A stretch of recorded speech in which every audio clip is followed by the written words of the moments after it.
Todd's not. He had.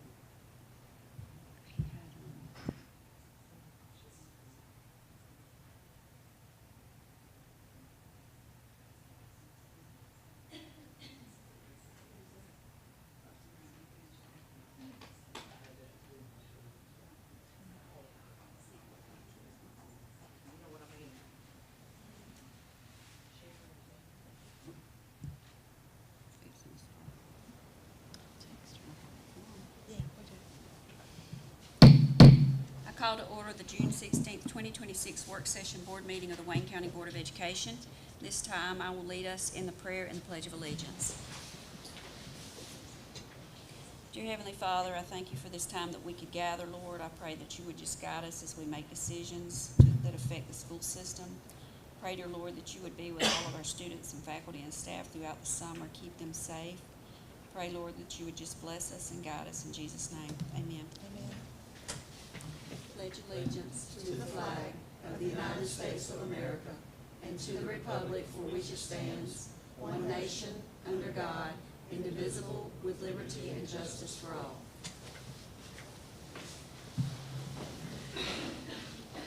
Do I have a motion to adopt the agenda as presented? So moved. Second. Have a motion and a second. Any discussion? Please call the vote. Mrs. Mosley? Yes, ma'am. Mr. Yarborough? Yes, ma'am. Mr. Harris? Yes, ma'am. Do I have a motion to approve the minutes for the May 26, 2026 monthly board meeting as presented? Motion. Second. Have a motion and a second. Any discussion? Please call the vote. Mrs. Mosley? Yes, ma'am. Mr. Yarborough? Yes, ma'am. Mr. Harris? Yes, ma'am. We will now move to our items of business, discussion, and information. Our first item on the agenda is capital outlay projects, and I will give you an update on those. At the ROTC facility, they have it completely dried in and will begin painting at the end of the week or the first of next week. At the multipurpose athletic facility, the brick masonry is 90% complete. They are building and installing the weight room window frames tomorrow, and it will be dried in this week if the weather cooperates. And they should start the block filling and painting next week. The ag facility, they have added those trench drains that we added to the plans from our visit to Ware County. They added those, so they're prepping the slab now. And if the weather cooperates, they will pour the slab or begin pouring the slab this week. We did have a small project at Martha Puckett where we removed the old freezer out of the kitchen and are in the process of adding a new freezer. Pope did the demolition work and school nutrition paid for the actual freezer itself. So that is almost complete, I believe. And I did want to talk for just 1 second about the future eSplost. I have been working with our architect, and we have had several conversations about the plans for what we want to do with the next eSplost. He is working on some preliminary just sketches of what we want that to look like. It would be some athletic facilities across from the high school on Joey Williamson. He is also going to include a new central office at the back of that property if funds are available for that, as an add alternate to the project if we do have the funds. We're looking at a March 27 referendum. In order to do that, I have spoken with him and we both agree that it would be to our advantage to go ahead and hire a construction manager, or at least name a construction manager prior to the final design of those projects, because as we learned with these projects, we got the design done first, then we hired our construction manager, and they came back and made several suggestions to us to save money. So if we could name the construction manager prior to the final design, that would save us time and money. So we discussed that today. I wanted to make sure that the board was okay with that plan. And also, so I will follow up with him. I think he's coming next week to meet with me to go over some of the plans. He said he felt like it would be better for us to just meet in person. we will ask the community members to form an eSPLOS committee to promote the eSPLOS. You know that Mhm. we cannot promote it. We can state the facts Glad you and told me that. figures, but we cannot ask anyone to vote for it, or we cannot promote it. So we typically have a committee from the community that goes around, speaks to Kiwanis Rotary. They stand in the drop-off and pickup lines in the mornings and give out information to parents. So I've already spoken with Connie Riddle a little bit about that. So we're in the baby steps right now of getting those projects started. And the last thing with capital projects, I was just made aware about the time we let the ink dry on our budget. There are some major issues in the auditorium at Scriven Elementary with the flooring specifically. I think the flooring is falling in. The old auditorium or The old auditorium. So that's something that we're just gonna have to get some quotes on. I thought about asking Pope, just putting their eyes on it real quick, just to kind of give us an estimate of what they thought it might cost to repair, or what our options are there. But we did not include any money in this year's budget to address that because we were not aware that it was an issue. So just wanted to make you aware of that. And that's all I have for capital outlay, unless you have any questions. Have they gave us, I know weather, is slowing stuff down or not, or what's the time, is the time frame still the same? Are we looking good, are we looking bad? They're ahead of Ahead of schedule. The original projection was by December 1st. They are moving so quickly on that ROTC facility.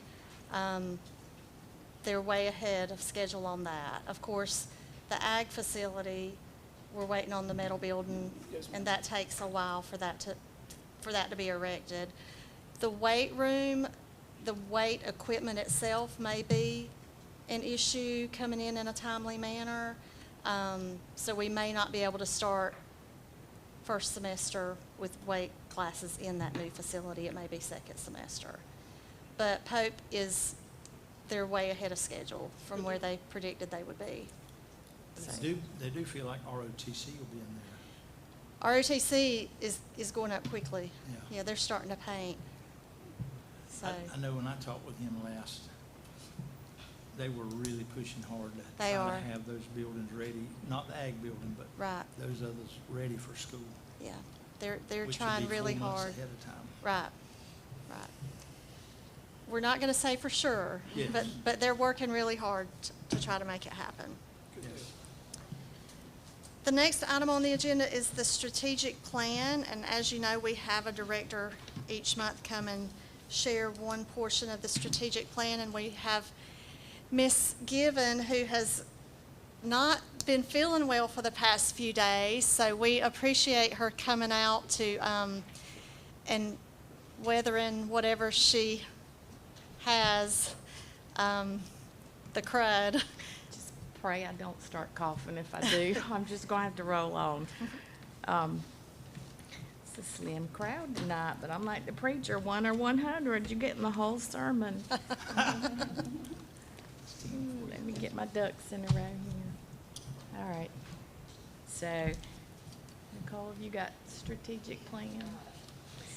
This is a good time to talk about this one because I know we've had some questions lately about what are we doing to address our students' needs in terms of support at school and making them feel like they're in a safe, supported environment and providing with a sense of belonging. And that's what this portion of the plan talks about, so good timing.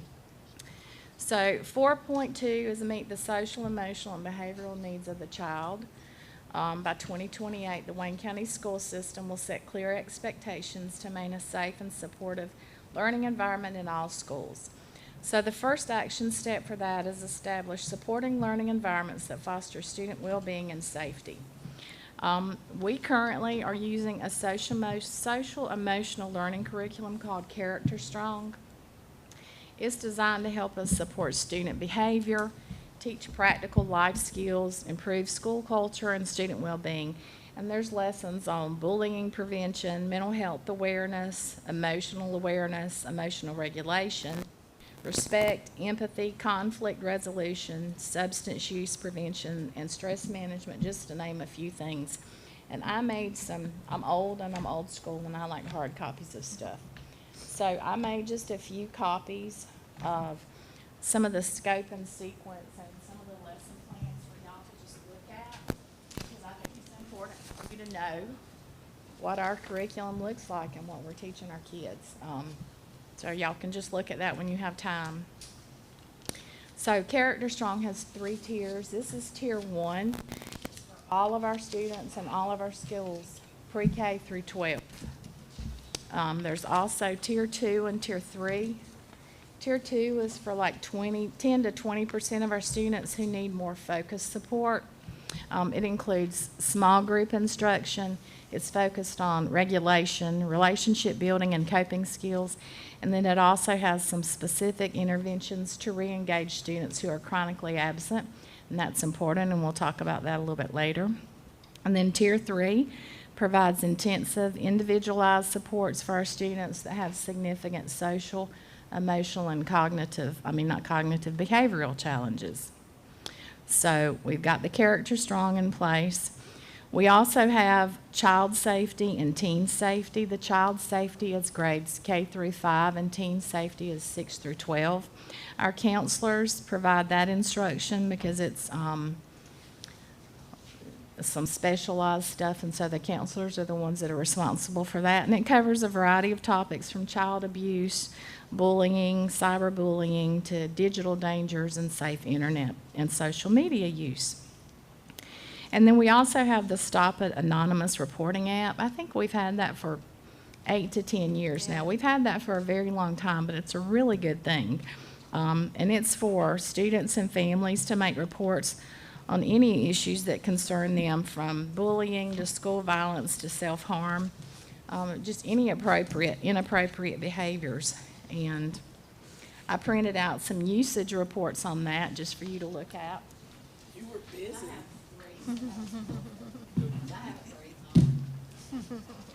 Thank you.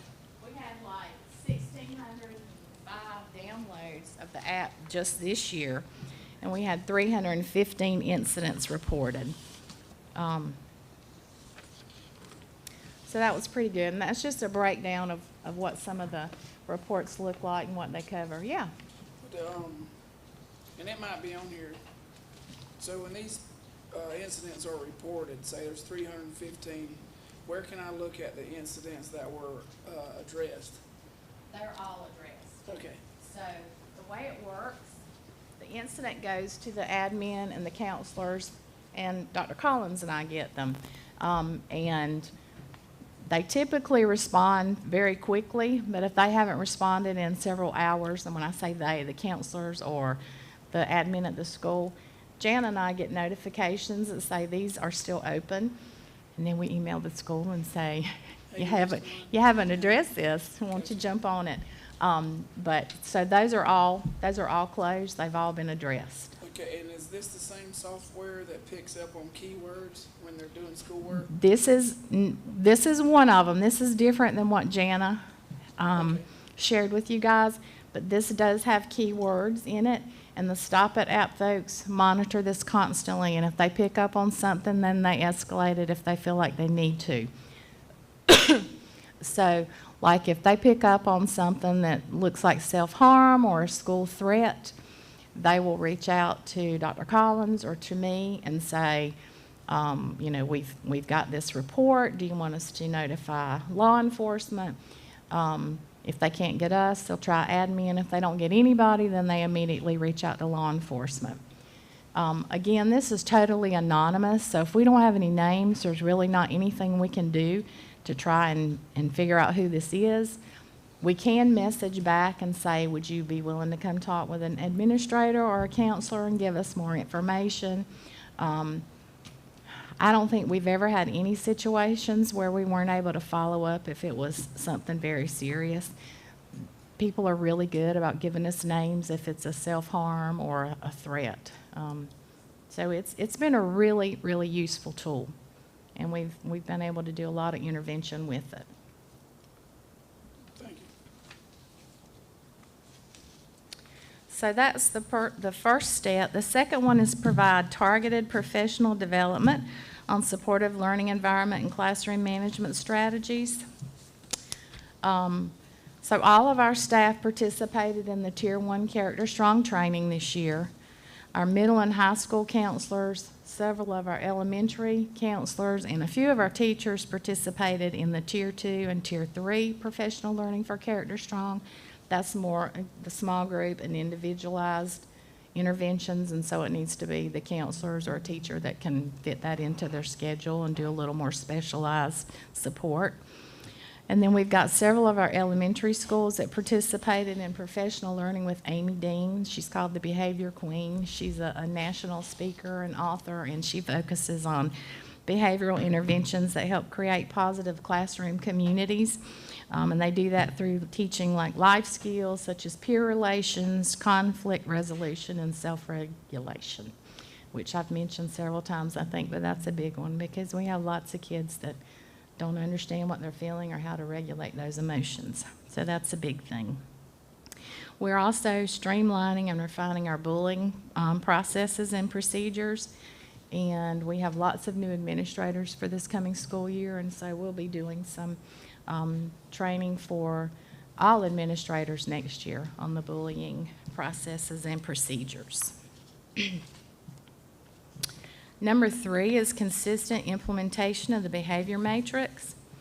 So all of our schools utilize progressive discipline to address behavior issues.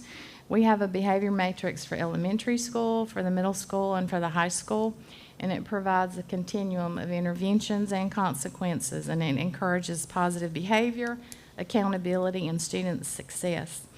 The responses are tailored to the severity and the frequency of the behavior, and they provide opportunities for learning and improvement. They're not just punitive. So at the beginning of each school year, the principals at each school share these matrices with their staff. They talk about what they expect classroom management to look like, behavior referrals, how they need to be handled, you know, what constitutes being referred to the office, what needs to be handled in the classroom. So all of that is shared with the principals and the staff at the beginning of each school year. The fourth one is the biggie. That's the consistent use of the attendance protocol, and there's been a lot of talk about attendance lately, and for good reason. We have an attendance policy, and we've had one forever. We have updated our procedures this year based on the new Senate Bill 123. About this time last year, the Georgia Senate passed Senate Bill 123 that required the Superior Court judge of each county to create an attendance protocol committee that was to create or update the school system's attendance protocols and add climate and safety concerns this year. So we did that, and our committee met twice this year, once in October and again in March. And I've got copies of the attendance protocol for you.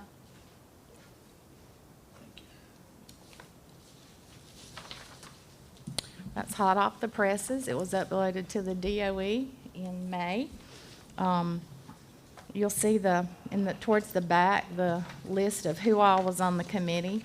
There was a real good community attendance to that. We had I worked with Judge Tracy Brown to get this committee started, Judge Jim Poulos.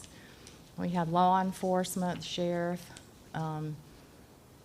chief of police, district attorney, solicitor general, DJJ. I mean, it was a lot of good community support and attendance and input in this as well. Senate Bill 123 requires that we shift the focus to early intervention and support rather than treating attendance as a disciplinary issue. So each school has an attendance support team in place, and we meet monthly at a minimum to discuss attendance data for that school. And now we look at determining root causes and barriers to attendance, and we try to work with families to improve attendance. Because absenteeism, chronic absenteeism, and truancy is a problem. let me define those terms. So chronically absent is being absent 10% or more of enrolled days. So typically, we have a 180-day school year. If a student misses 18 or more days, they're considered chronically absent. Yeah, low bar. 17, you're good. 18, you're chronically absent, but 17's a lot of days too. And it doesn't matter why you're not there. Excused, unexcused, sick, out of school suspension. If you miss 18 or more days, or if you miss 10% of days you're enrolled, you're considered chronically absent. And that's the number that the state of Georgia is looking at. That's what the Senate is looking at, and their reason for passing this bill they passed, and that's what DOE is looking at. And so the information we used to write our new attendance protocol was based on this information. For the 24-25 school year, 22.1% of our students were chronically absent. The state average was 19.5. Prior to COVID, it was much lower than that. Since COVID, around COVID, it spiked, obviously, and it's gone back down a little. It's probably going to be end of August, 1st of September before we get new data. I've tried to calculate it. I don't know the magic formula that the state uses to calculate. I can get close to try to figure out how they got to that percentage, and I've asked several people at the DOE, and they couldn't exactly tell me either, so we're just going to wait. The calculations that I have done for this year's data don't look great. They look like they're going to be somewhere around that same average. Truancy is also an issue. So the definition for truancy in the state of Georgia is students ages 6 to 16 have to be in school in some form or fashion for 180 days or 900 instructional hours. And if they miss more than 5 days unexcused, they're considered truant. 24-25 school year, 58% of our students were truant. That's a lot of kids. I did figure that because I was able to, and then I forgot to write it down and bring it with me, and I don't remember what it was for this year we just closed, but it was very close. Some of our schools have done a little better in terms of chronic absenteeism, and some have done a little worse, and the number we go from is a district average. So I think it's probably going to be somewhere around the 22.1. We're doing lots of things to try and improve attendance. We're making phone calls. We're trying to meet with families. We're trying to create school climates that make kids want to be at school, but it's an uphill battle. I don't really know what else to do. Say what I think. It's a you- parental issue. Parents has got to make your kids get out of bed and go to school. They That's just all there they are to it. do. You are correct about that. That's just all there are to it. You know, in talking with parents, what we hear often is, you know, it's my student. I'll send them to school if I want to, and if I don't, I won't, and you do what you need to do. But we're the ones that get crucified for it. We need their kids at school because they miss out on instruction when they're not here, and they miss out on that social aspect. And we have a lot of kids that have issues with anxiety and depression and mental health issues. And when you miss school, it's hard to come back. If you miss 1 or 2 days a week, you've missed out on instruction, so you're behind, and you know that, and you struggle. And then you've missed out on that friend group interaction. I mean, I've missed 2 days of work now, and I just, you know, it feels weird. It doesn't feel right. When you miss, it just kind of snowballs. Many of the parents I've talked to, you know, they've been like, appreciate you calling.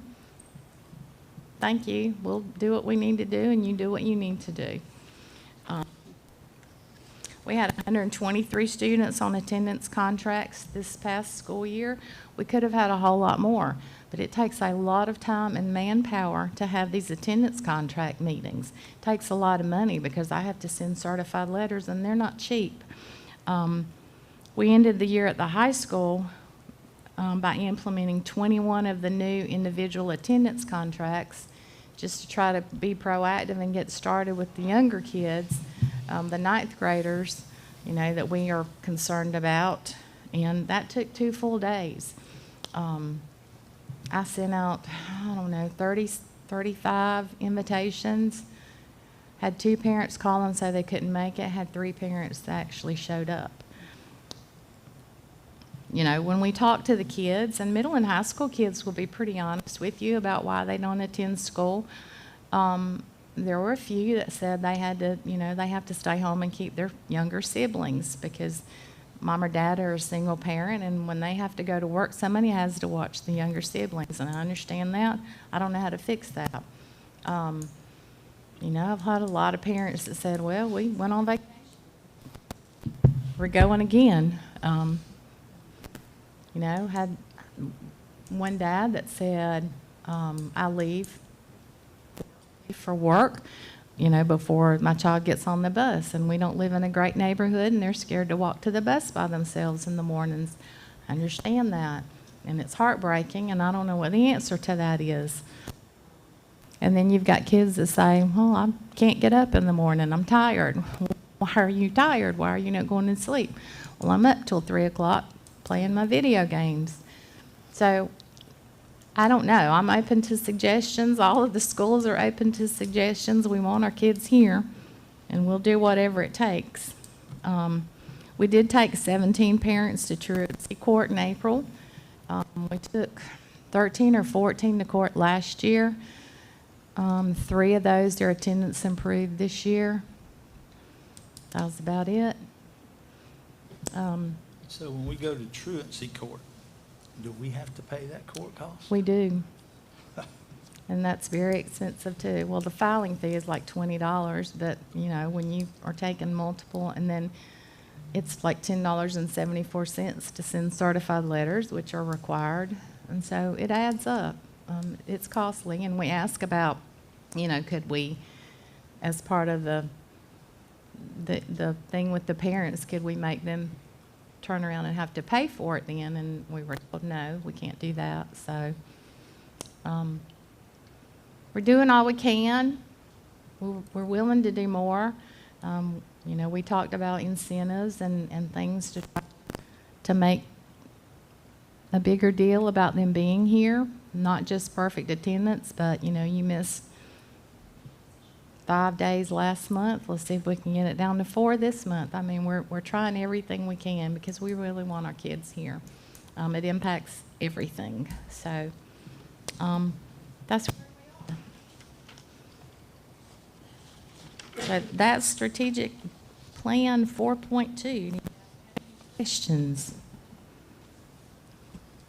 A ton, but no, a ton of questions and comments and all the stuff, but no, ma'am. I kept to myself. Ms. Daniel had some questions. I think it was at the last board meeting or the meeting before, and I answered them for her, so I'm going to leave you a copy of those questions and answers. Thank you. Well, I do want to say one thing, I guess. Like, to me, I wasn't the smartest student, and y'all can probably tell, but I did attend class. Graduating high school is the easiest thing I've ever done in my life.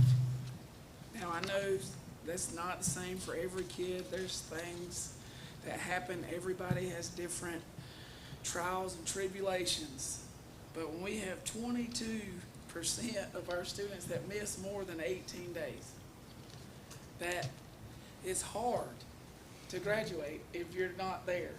But if you go and you're there and you're able to absorb and just be in the building, it makes it that much easier for you to graduate.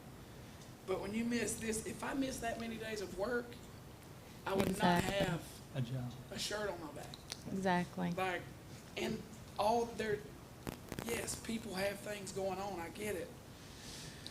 But as a small community, I mean, there's got, just reach out to somebody. I mean, if your kid can't get on the bus, I don't want people pointing finger, oh, he thinks he knows everything, but man, somebody can help. Like, I don't know if, I mean, we live in a small town. Kids shouldn't be scared to go to school. We're a one high school county. Good Lord, you go to Walmart, you run into people you don't want to. You can't help it, it's a small town. You've been here your whole life, but you have big circles in a small town. We need to be able to utilize, hey, I'm off, I can't do this, you can't do what, like is this more with our high school, or is it I took the middle school, high school when Mr. Wilson left, so I took over those in September. So that's mostly what I know in terms of the discussions I've had about, what I've heard from parents and stuff. Don't really know what the issue is at the elementary school. I feel like it's just become much more accepted not to have to go to school. Well, I mean, you can look at the chart and see when COVID was. Right. and Everything after that. I Yeah. can get that. That happened to the COVID whole wrecked us world. in so many ways. Absolutely. I But will, this- I will say the community, especially through this attendance committee, the community is, and at large, is a little more going on now. And, like the rec department, they have been great with us. They have, agreed they are supposed to have a statement on their application forms that say, we, are working with the Wayne County School System to enforce their attendance policy. If you miss school, please don't participate in rec activities that day. And they also have signs posted at the fields at the rec department to say that. How we're going to enforce that, I don't know, but at least they're willing to put that out there and say, we're in support of the school system. And then like the Chamber of Commerce has businesses to say, if you have student employees, please be mindful of your schedules. Don't have them working so late that they're not going to be able to make it to school in the morning or, things like that. So we're starting to get a little traction. I guess we're just going to have to eat this elephant. That's what it is.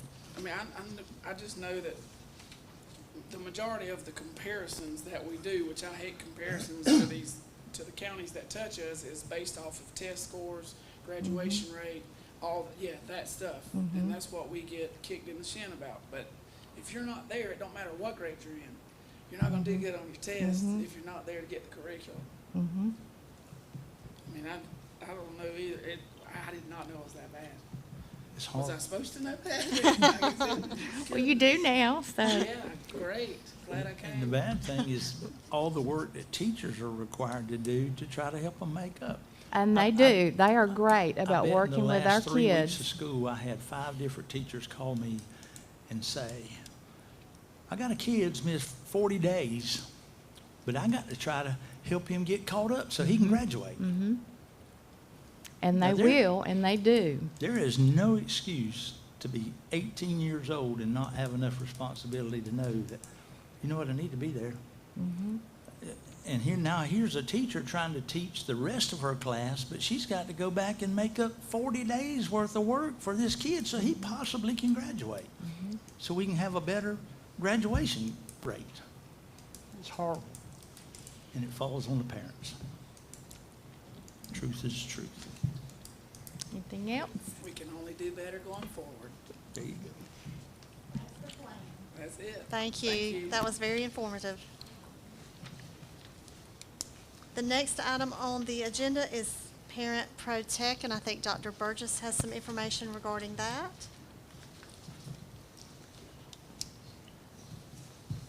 All right, good evening. Back in 2024, the Georgia General Assembly enacted Senate Bill 351.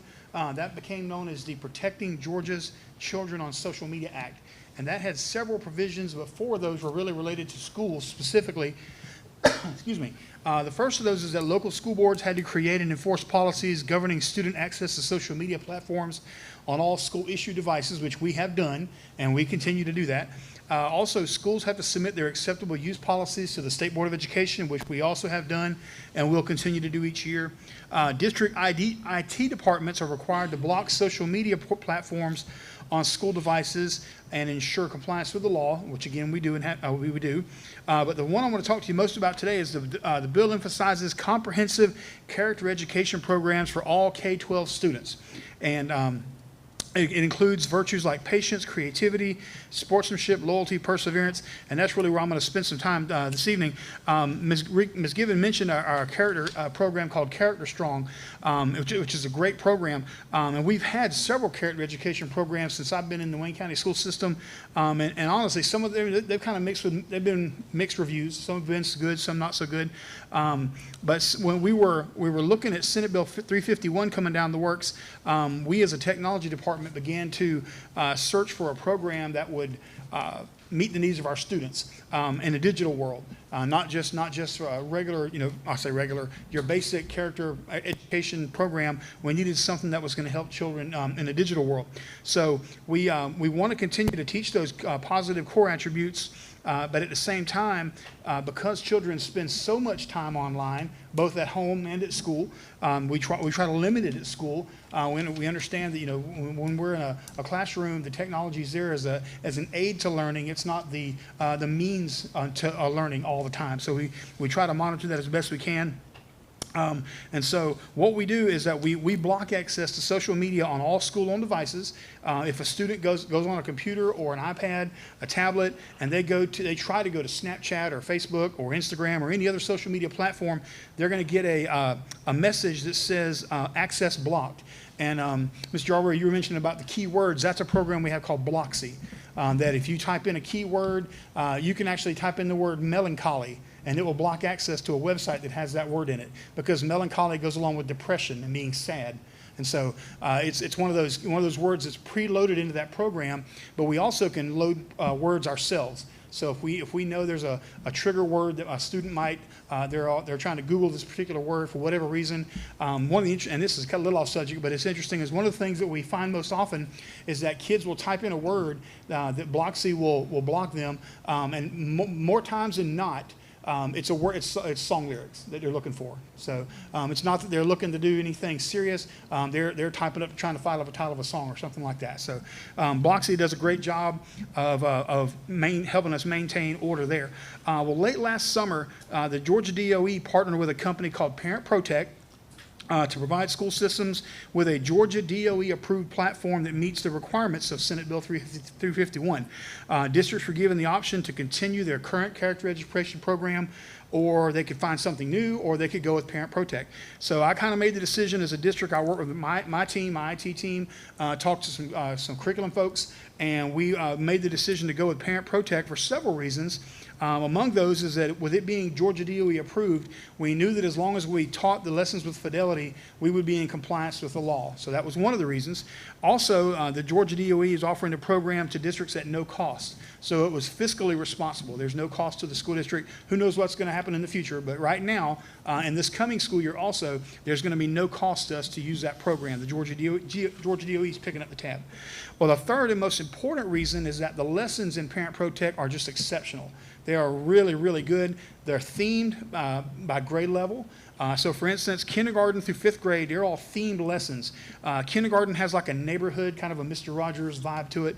1st grade is storybooks. 2nd grade is superheroes. 3rd grade is cyberspace, and it's kind of an astronaut theme. 4th grade, they're digital detectives, and 5th grade are profile protectors. And so 6th grade through 12th grade lessons are standalone lessons. They're not tied to any particular theme. So I'm not going to take a whole lot of time to show you a lesson today. The lessons, you can watch a video in anywhere from 3 to 7 minutes in the classroom, and then the lesson that follows, you can kind of see there what the generic website looks like. Each family was given the opportunity to download a link we sent them and have their own account at home. In addition to that, every teacher in the school system also has access to the Parent Protect site so that they can teach digital lessons in the classroom. Because the implementation of Parent Protect happened so late last year, it was really, truly late summer and almost right up to the beginning of school that Georgia DOE was getting this information to us. Teachers had so much to do during the first semester. We met as directors and talked about it and just kind of came to the decision that we didn't want to just load them down with one more thing right at the beginning of school. So we made the decision to wait until the 2nd semester to implement the lessons. And you have in your packet there, I believe, a handout. You can see the lessons and the timeline that we used. We just felt like it was better to let teachers have time to give us some ample time to train them, not be high stress, give them time to become familiar with it, and then implement the lessons beginning in January. So we did lessons in January, April, and May. We kind of structured that around testing so that we didn't interfere with the things that were already on the calendar, and it worked out really well. I do want to sing praises to Erin Franks, she was very instrumental in helping with getting staff members trained. We split it up. She took elementary, and I had middle and high. So we trained those faculty members, staff members there. Back in November and December of last year, principals were then given flexibility on who they wanted to deliver the lessons. At the high school, just because of the sheer numbers, you can't have one person doing lessons for 1,600 kids. So the teachers, all the teachers were trained, and they delivered those lessons during their buzz block time. At the middle school and high school, I think the middle school has a counselor. You probably know her, Mr. Rover. Counselor delivered the lesson, and a media specialist also delivered the lessons. At the elementary school, it was mostly the parapros who were in the labs. And I did get verification that it did not have to be taught by a certified teacher. It does have to be taught by a school system employee. So they were trained, the computer teachers were trained on it, and as kids rotated through the lab, they taught them these lessons and had great feedback from them on how those lessons went. I'll share some numbers with you here in a few minutes. The lessons were presented to all students in all grade levels in January, April, and May. And I mentioned that about testing. We kind of structured that around testing. Most principals decided to have that one person deliver, as I mentioned before. This year, when we get the principals back in the building, we're going to wait until July. We're going to get with the principals. We're going to get with some the instructional coaches and figure out better timeline for this coming year to spread these lessons out over the course of the year instead of just in one semester. And on your handout there, the little table that's at the top, you can see that Wayne County students viewed a total of 1,773 videos. Which is exceptional. That's, our teachers our teachers and our parapros who taught these lessons did a great job of sticking to the timeline and teaching these lessons with fidelity. I sat in on several lessons to see how it went, and they were very, very good. And there's a breakdown there of each school. I won't take time to go over those. One thing I did want to highlight is that 73 parents in the school system downloaded the website and had an account, so they could actually do this at home, and they could see what we were teaching at school. They could actually do that with their children. So that's kind of the highlight of the whole thing there. It was a really great program. We're looking forward to doing it this coming year. So any questions or anything for me? That was a quick version. Thank you. Yep, you're welcome.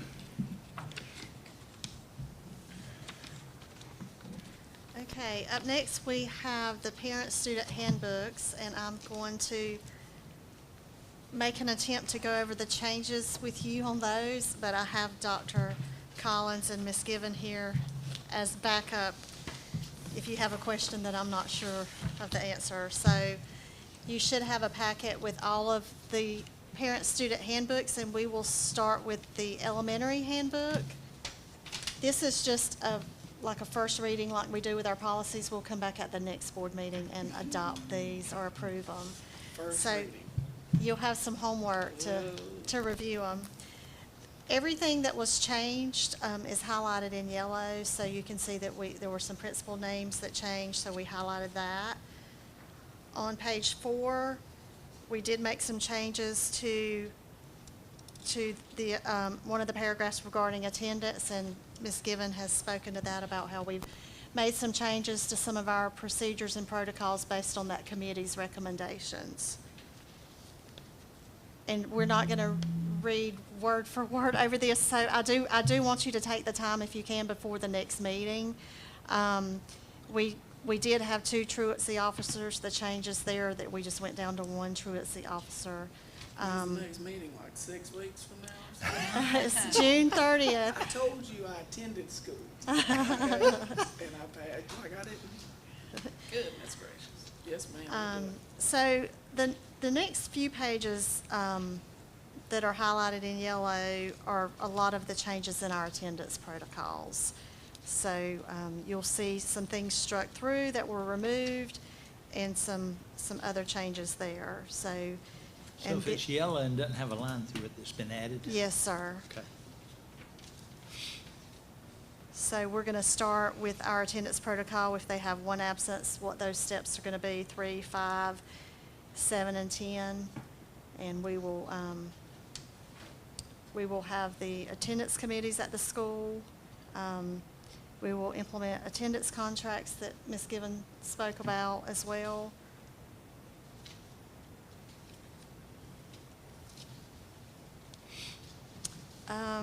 The next several pages in the elementary, there are no changes, and I didn't put sticky notes on it, so y'all just gonna have to bear with me to page 20. We did define pre-fight, just to be able to be consistent with all of our discipline at all the schools. And we moved caffeine products to unapproved items. I believe it was listed last year as a drug possibly in this handbook, and we moved it to an unapproved item to be consistent with middle and high. I know this is the first reading, but pre-fight, it says verbal confrontation that may lead to a fight, and then it says shoving. So it's verbal and physical? Right. Okay.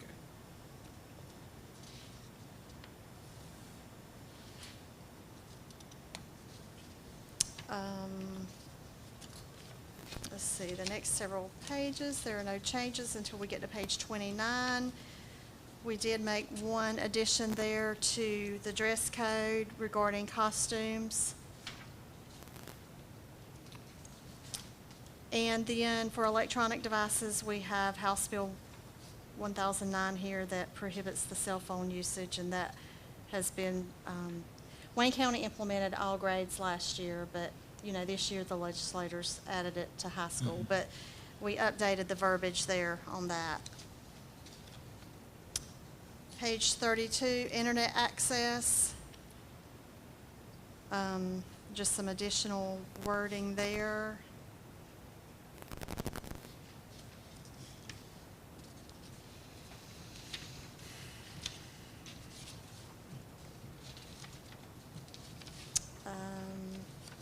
I'm sure Dr. Collins was real organized and had a list of all the page numbers to go to, but I'm just flipping as we go. We did make some changes to the school nutrition program and the way that program is ran. So you'll see that we are deleting some things and adding some things there. And of course, you remember that we changed or updated the adult meal prices, so that's reflected there as well. And that is all on elementary. Any questions on elementary? Okay. Did I get it all? Okay. I think so. So next we'll move on to the middle school. We did highlight a change in any personnel there that took place. Page 7 starts with the attendance protocol. It's the same thing that we saw in the elementary, where we just changed the protocol based on that committee's recommendations. Truancy officers as well.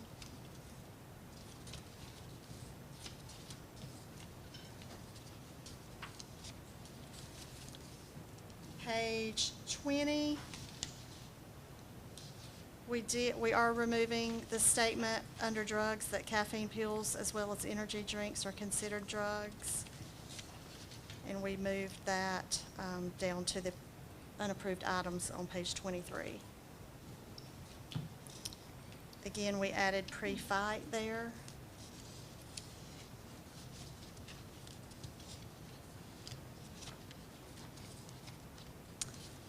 Page 32. For middle school, we added the costumes that we added to the elementary school, but we also added oversized jackets, trench coats, and large duffel bags are prohibited. And swimwear, swim trunks are intended for the beach or the pool, not for school. So, page 33, again, the same House bill that we saw in the elementary, added that. Page 35, the internet access. Some of these are repetitive, but you need to make sure you're aware of them. Page 46 is the school nutrition program changes. meal price changes for adults. And that was all on middle school. Any questions? Okay, high school.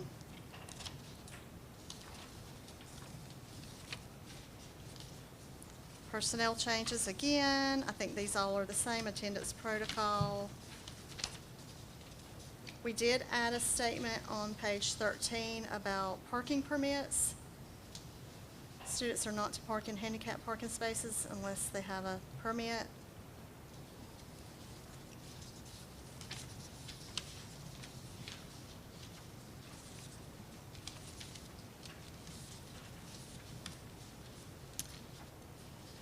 #29 defines pre-fight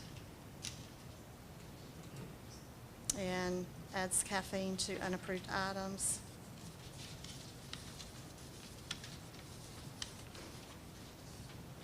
Page 38, we added costumes there under the dress code as well. Page 40, electronic devices. Page 42, some changes here on the exemption criteria. I think we just added those words excused or unexcused for those absences in order to exempt your finals. So absent period. Yes, sir. Yes, ma'am.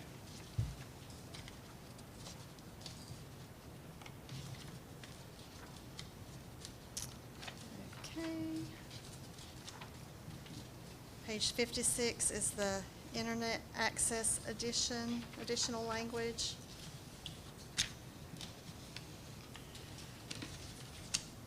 And the school nutrition changes. Any questions on the high school? Did I miss anything, Dr. Collins? Okay. I think you had it. So we will come back at the next meeting on June 30th, and we'll make sure all the grammar is correct and the commas are where they're supposed to be, and we will have that for presentation for approval. Okay? The next item is going to be the personnel handbook, and I'm going to do the same here with Dr. Boyd as my backup in the event I get lost.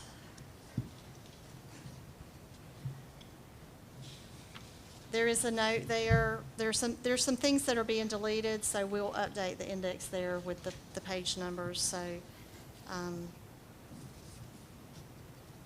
again, these are all highlighted in yellow. We did change some personnel there, some titles for administrators. Page 8, under certificated personnel, we added the statement that all personnel that are uncertificated will be placed on a certification plan to ensure that our district remains professionally qualified. So that is one of the things that helps us earn additional funds through QBE, is making sure that our teachers are certified. So we're going to put those teachers on a certification plan. Page 9, under professional learning, we just added the words common needs assessments. The page 10, school nutrition program has always been on the semi-monthly payroll. Apparently, it must have just been left out of last year's handbook. Page 12, for those employees that are not under teachers' retirement, that are under public school employees' retirement, they have the option to contribute to a 403B or a 457 plan, and the school system matches up to 3% of that because they're not eligible for teachers' retirement. Page 13, I think this was required by law that we have to notify all of our employees whether we participate in Social Security or not. So we added that statement. Page 14. I can tell you this much, because as of third Wednesday in April, I received my first teacher's pay that Social Security, because it sure is nice. Yeah, it is, or will be. It will be. One day. Page 14, that's just for procedural for the employees to know that we're going to front load the sick leave instead of doing it monthly. Once they exhaust their sick leave, it'll be leave without pay. Page 15, as you remember from the GSBA conference, there was some changes in personal leave. Employees are allowed to use 5 days now out of their sick leave bank instead of 3, so we made that change. And then we added some wording here because in addition to having some issues with student attendance, we also have issues with employee attendance. So we're trying to shore up those procedures as well. We need our teachers here just as much as we need our students here. Policy GARH is one of our policies. We've just added in the military duty leave there. We did add back civic organization leave. That was in the handbook a few years ago, I think, and it was removed for whatever reason. But we do have some of our employees that participate in civic organizations, and we allow them to do up to 5 days we have some that are part of the chamber, partners in education, those kinds of things. Page 17, we just changed the word there to make sure that they understand it's cumulative. And page 18, just a change in the maximum number of hours for paid parental leave. Page 19, again, this was covered at the GSBA conference, House Bill 1118 regarding maternal birth leave.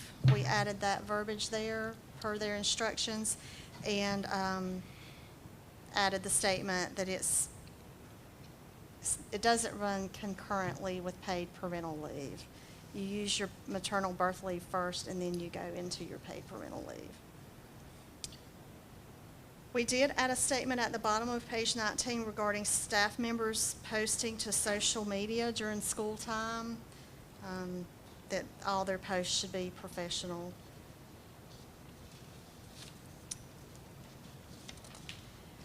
Page 22. Yes, sir. The maternal leave, what did they say at the thing, the conference about, like if it's during a holiday? If it's just during their work time. Yeah, so they don't get it if. It's not they counted against them if it's in a holiday. Right. That's what, if I understood them right.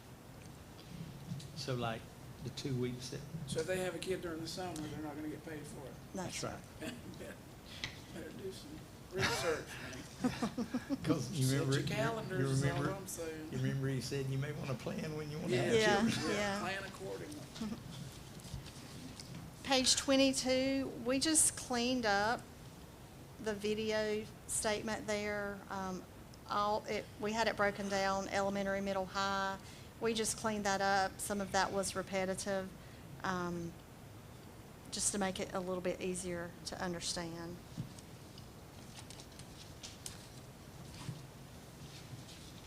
Page 25, drug-free workplace. We added the statement there regarding actions that we will take if an employee has any kind of drug issue. Page 27, dress code is always an interesting conversation, whether it's with the students or the employees. But each year we try to address issues that we've had to deal with that year, to make sure that everybody understands. So we made a few changes there, combined a few statements together. They weren't real major changes to the dress code this year. Page 29, just some changes there to policy GAAA. That is really just to get, and the next one, GAE, just to get our handbook more in line with what our policy states. When we started comparing the two, they didn't really align. So we changed that to make sure that those align with one another. And that's a lot of changes there.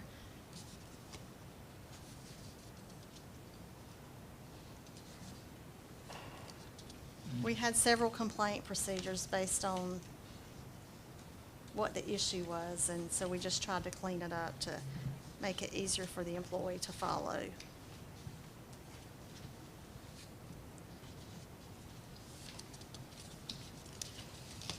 And as you can tell on all of these, a lot of the changes are based on either changes to our policies or changes in legislation. So that's usually what drives both of our handbooks. And there was a lot of changes in legislation this year. Yes, sir. I understood one person to say at the conference we were at, that's the same stuff they do every year. Nothing was the same. Right. Everything was It something was new. a lot of changes this year. Page 53 is our internet acceptable use policy. And on page 55, we did add the statement, use of school resources, because we do want our employees to understand, we added vehicles in here for those that have a school vehicle, but also that the school system's email is not personal property, and it should be used for school-related purposes only. Again, we added the statement that it could be subject to an open records request as well.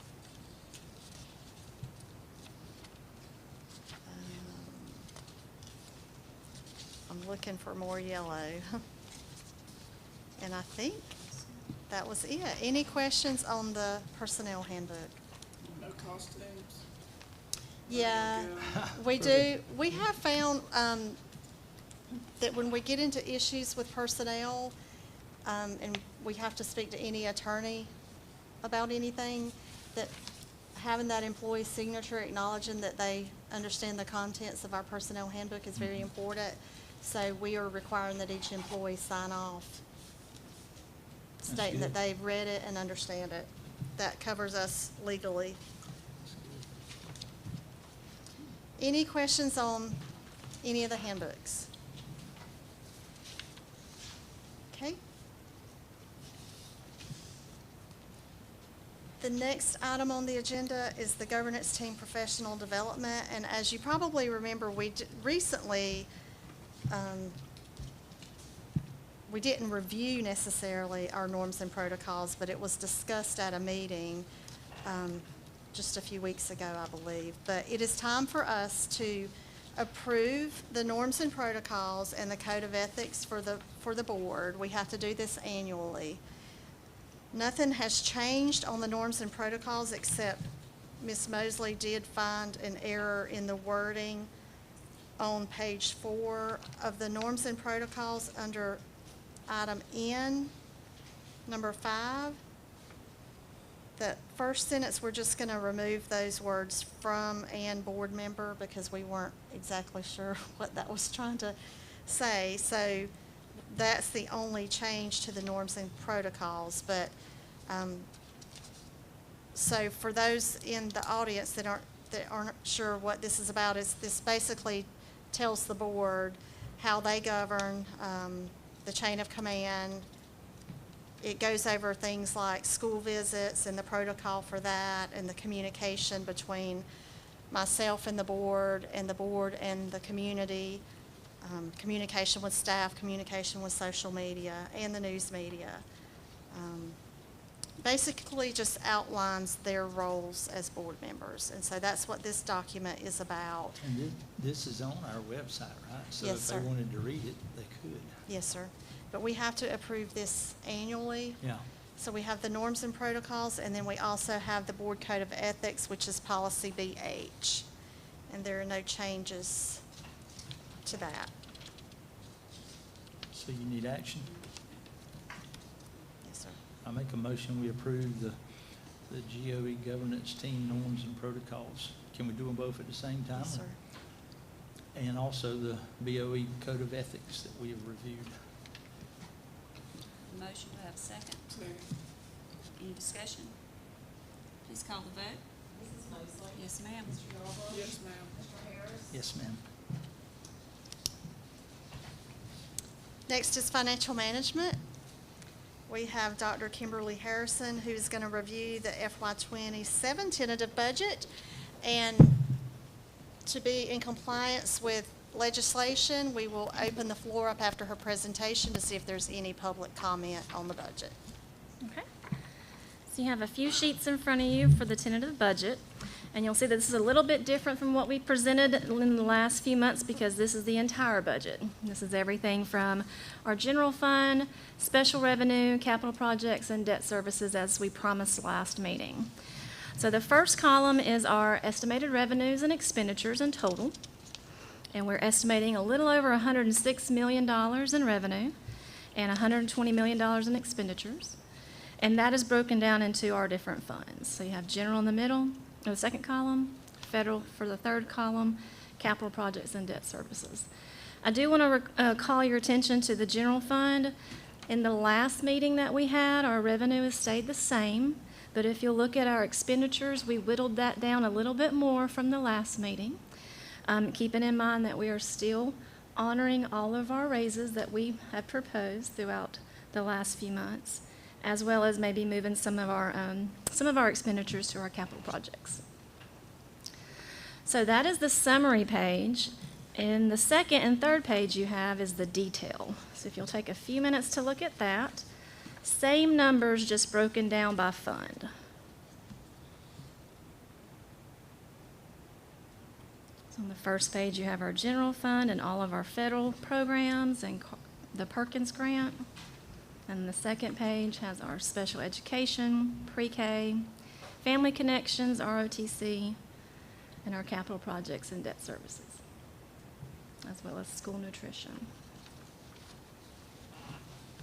At the next meeting, we'll have you a breakdown of those capital projects and exactly what we're looking at there.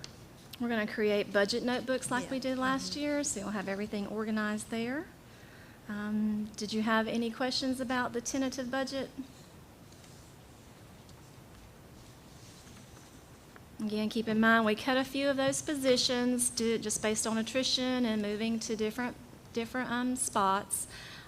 We still honor those raises that we had, and I do want to read those out one more time for you. Paraprofessionals, bus drivers, migrant support specialists, our truancy officer, the special education secretary, Title I pre-K secretary, the MTSS support specialist, and our speech, Medicaid, and billing secretary. Again, we're on a 5-year plan of reviewing all the classified staff and trying to fit their raises into the budget. You said cut those positions, but nobody was physically No, sir. cut. No. It was just the Correct, positions. Thank you. correct. Attrition. Before the motion is taken, do we have anyone that would like to make a public comment?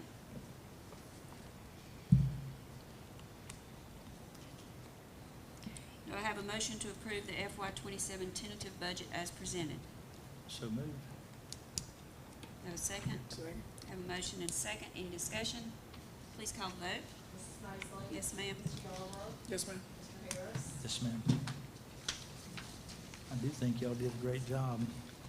Had to go back and make cuts after We did. things that were made that we didn't know was gonna be made. Yeah, we got real creative, so we did lose 184 FTE, that's full-time equivalent students this past year. So when you lose students, you have to lose staff. We were able to do that without cutting anybody's position. Another thing that's going to help us, I mentioned earlier, is all the work that Dr. Boyd has done on our CPI report, getting people coded correctly, and the work that he has done also on helping get all of our teachers certified. We began this school year with 52 uncertified teachers, and we were down to 27 by the end of the year. Awesome. We had 13 paraprofessionals that began the year without a certificate, and we got that down to 2. So all we that- went from 13% provisional teachers to 5%. But all that helps with our budget too, correct? That helps our budget, yes, sir.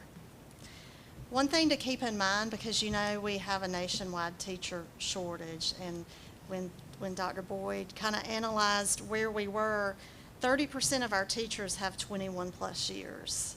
So that's almost a third of our teachers that, you know, the next 5 to 10 years are probably going to be retiring. So we're going to continue to have to be creative with helping those teachers get the certification. Yeah. But he's done an excellent job. I want to commend him for all of his hard work on getting us where we need to be with certified teachers. Plus, it should be encouraging to those that are interested in getting an education that Right. there's going to be job openings coming up quite a bit. Okay. All right. Next, we have the Next. salary and supplement schedules. All right, and so you have all of those for FY '25, or '27 in front of you. You have the state salary schedule, has not changed from last year. We get that directly from the state. Our local supplement schedule, has not changed. Same thing with upper management. The next few are the new schedules for our paraprofessionals, our migrant staff, truancy officer, and bus drivers. And then you have our craft pay schedule, the classified pay schedule, as well as our clerical pay schedule, and then all of the supplements that we have for FY '27. There were a few additions, 2 or 3 different additions that we added. I think we did flag football. We had added a supplement for our middle school athletic bookkeeper, since that's going to be consolidated. She'll be taking care of both schools. And girls wrestling. Okay. All right. But everything else remains the same. And then you should have the summer feeding pay scale for FY '26. That was just for your information, and then FY '27.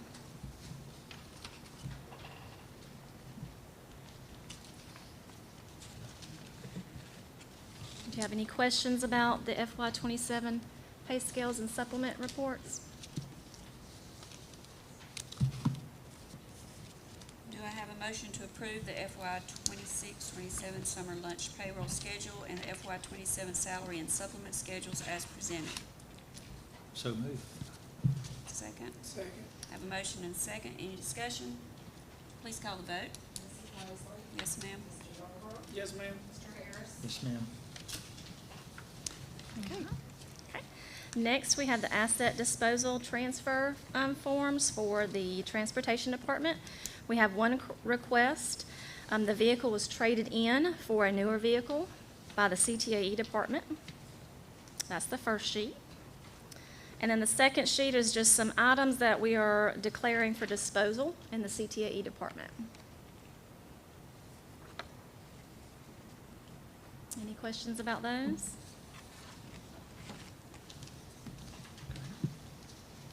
Do I have a motion to approve the presented asset surplus items? So move. Second. Have a motion and second. Any discussion? Please call the vote. Mrs. Mosley? Yes, ma'am. Mr. Yarborough? Yes, ma'am. Mr. Harris? Yes, ma'am. Okay, now Dr. Harrison is going to go over our financial efficiency star rating. Okay, so we received a star rating, but before we jump into that, I want to talk about how that is calculated. The financial efficiency star rating is a calculation based on our PPE, which is per pupil expenditures, and our CCRPI score. The per pupil expenditure represents the amount that the school district spends per student. So how much it costs to educate a student. Our eligible expenses is divided by our enrollment, but not all expenses are considered. There are a couple that are excluded, such as school nutrition, capital projects, debt services, school activity, anything that's not directly tied to education. And so our eligible expenses, our expenditures is divided by our enrollment, and that gives us our per pupil expenditure. It tells us how much we are spending to educate a kid, and it gives us an estimate relative about how we compare to different districts, whether we're spending either high or low. And it's a good starting point to look at how we're allocating our financial resources. It should not be used as one single determining factor to rate a system. It should be used in conjunction with other data. But it does tell us a little bit about our financial star rating. And so that information is used to calculate that rating, the star rating. It is an average of the 3 years of PPE, per pupil expenditures, and our CCRPI. So the financial efficiency rating just compares, if you'll scroll down some, it compares our spending to our student achievement. And again, it's a 3-year average. We get a rating from either a 0.5 to a 5. And in order to get a 5-star, you have to fall in a category of low spending and a CCRPI average of 90 and above. Okay, so keep that in mind. So the next page is our trend data. In 2023, our PPE was $11,830.68. We had a CCRPI score average for our district of 68.1. In '24, our PPE was $12,161, and our CCRPI was 72.6. And in 2025, we have $13,002.29, and our CCRPI was 69.4. So taking those 3 years and averaging them together, we have an average PPE of $12,331.32, and our CCRPI score average was a 70. So using those two pieces of data, there's a matrix that the state has, and we fall in the low spending category and the 70% CCRPI. So we received 4 stars, which is good. We had 4 stars last time, so we've maintained that. And so just to give you a comparison of where we fall in our RESA, I've given the ratings for all the other counties. And you'll know, nobody has a 5. Again, that's very hard to get. The 2 counties there that do have a 4.5, they're very high-achieving systems, and they have been historically for years. So you can kind of see where we are in comparison with some other districts that have a 4-star rating. Effingham, Jeff Davis, Long County. And I think that's very good information, and we're in the very low spending category and in that 70% CCRPI. In order for us to improve, our CCRPI score needs to go up, and that just correlates with everything that was mentioned today. Our kids need to be in class, our teachers need to be in class, and student learning needs to take place. Okay. So in summary, it's just a tool for you guys to understand how well we are being efficient with our finances. But again, it should not be the sole thing that is used to rate a district. In layman's terms, it's our bang for our buck, Yeah. basically. Sorry, what? It's our bang for our buck. What kind of bang are we getting for our buck? So- What are we getting out of what we're Yeah. putting in financially? Any questions on that? If you're a 4-star in football, you're pretty good, so sounds pretty good to me. All right, thank you. Thank you, Dr. Harrison. The Wayne County BOE will enter into executive session to discuss or deliberate upon the appointment, employment, compensation, hiring, disciplinary action or dismissal, or periodic evaluation or rating of a public officer or employee, or to interview applicants for the position of the superintendent as described in OCGA 50-14-3. Other matters considered or discussed may include negotiations, land, real estate, appeals, school safety plans, and legal matters. Do I have a motion to enter into executive session? Motion? Second. Have a motion and a second. Any discussion? Please call the vote. Mrs. Mosley? Yes, ma'am. Mr. Yarborough? Yes, ma'am. Mr. Harris? Yes, ma'am.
have a motion to enter back into open session?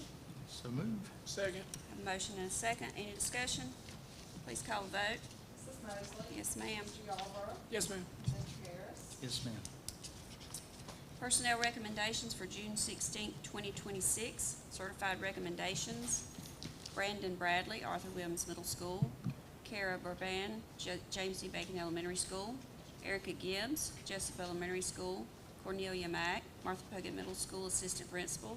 Mindy Mosley, Martha Puckett Middle School. Brandon Stone, Arthur Williams Middle School. Certified resignations, Ryan Bailey, Arthur Williams Middle School. Shane Brown, Arthur Williams Middle School. Dalton Cameron, Arthur Williams Middle School. Brandy Lee, Arthur Williams Middle School. Classified recommendations, Macy Chancellor, Scriven Elementary School. Rosa Cottle, Wayne County High School School Food Services. Victoria Ann Lilly, Martha Puckett Middle School. Melissa Seibert, Wayne County High School.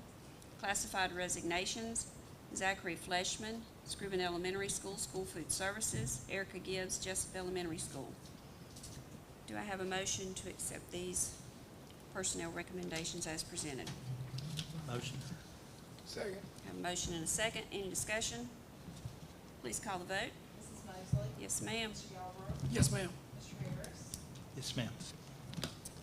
Mr. Harris? We, in the process of adopting our new budget, I'd like to thank Ms. Harrison and Ms. Williams and whoever else was involved. That's a labor-intensive job. You've done a great job.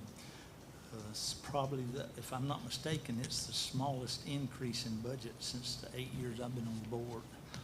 So, just good job. Thank you. Mr. Yarborough? Go Jackets. Go Jackets.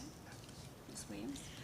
I do have a couple of things. You probably did receive an email, but I wanted to congratulate Jessup Elementary School for the distinction of beating the odds. This is based on their CCRPI data, based on the academic progress that the students have made, and they set their expectations and they outperformed their expectations, so they had that distinction.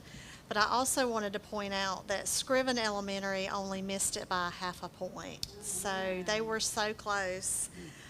So congratulations to them. We have contracted with Georgia School Boards Association to do a policy review. They are going through our policy manual and they're recommending which policies need to be rescinded, any new policies that we need to develop. Dr. Collins and I have met with them once. We're going to meet with them again tomorrow, I believe. But we will break our policy manual down into sections and we'll bring those recommendations to the board in sections. It's meant to be an educational experience for you to be more familiar with our policies, and so that if you're asked a question, you know what policies we have and what they say. So the meeting in July, we only have one meeting in July, I believe. The meeting in July, we will present the first recommendations from GSBA on those. So, and that's all I have. There being no further business, I declare this meeting adjourned.